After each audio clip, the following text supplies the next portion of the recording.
Everyone, welcome back to my channel. Today video వచ్చేసి తాలింపులు ఎలా కలుపుకోవాలో చూపించబోతున్నానండి.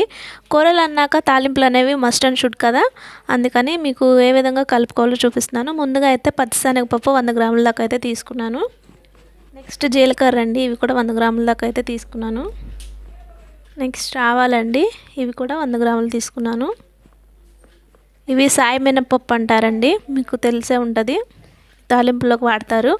ఇవి కాకుండా మినపగుండ్లు కూడా వేసుకోవచ్చు. సాయి మినపప్పు అయితే బాగుంటుందండి.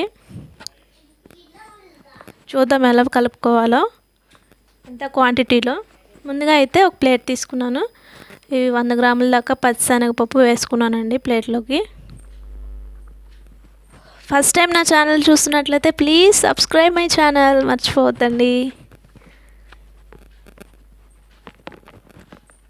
ఇవి సాయి మినపప్పు, ఇవి కొంచెం 50 గ్రాముల కంటే ఎక్కువే ఉంటాయి. ఇవి కూడా వేసుకున్నాను. తర్వాత ఆవాలు మొత్తం వేయకూడదండి. మనం 100 గ్రాములు తీసుకున్నాం కదా ప్యాకెట్, 50 గ్రామ్స్ అయితే సరిపోతుంది. అంటే చూసుకొని వేసుకోవాలి. మనం ఒకసారి అయితే ఈ విధంగా కలుపుకోవాలి. సగం సరిపోతాయండి ప్యాకెట్కి, అంటే 50 గ్రామ్స్ అయితే సరిపోతాయి. ఆవాలు మరీ ఎక్కువ వేసుకోకూడదు. ఈ విధంగా కలుపుకోవటం వల్ల మనం కర్రీ చేసేటప్పుడు ఈజీగా వేసుకోవచ్చు తాలింపులు, అవి ఒకసారి కాకుండా. తర్వాత జీలకర్ర అండి, ఇవి కూడా మొత్తం వేసేయకూడదు, ఒక 50 గ్రామ్స్ వరకు అయితే సరిపోతాయి, సగం ప్యాకెట్ అంతే అండి.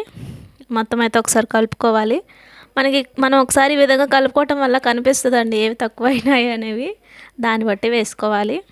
జీలకర్ర అయితే జీలకర్ర, ఆవాలు అయితే ఆవాలు, సాయి మినపప్పు అయితే మినపప్పు, అలా కలుపుకోవాలి. ఇంతేనండి, మనం కర్రీ చేసేటప్పుడు ఈజీగా తాలింపులు వేసేయచ్చు వెంటనే. జీలకర్ర ఒకసారి, మినపప్పు ఒకసారి, అలా కాకుండా వేసేయచ్చు. ఇలా డబ్బాలో స్టోర్ చేసుకోవచ్చు. ఎక్కువ కాలం ఉండాలంటే ఫ్రిడ్జ్లో కూడా పెట్టుకోవచ్చు.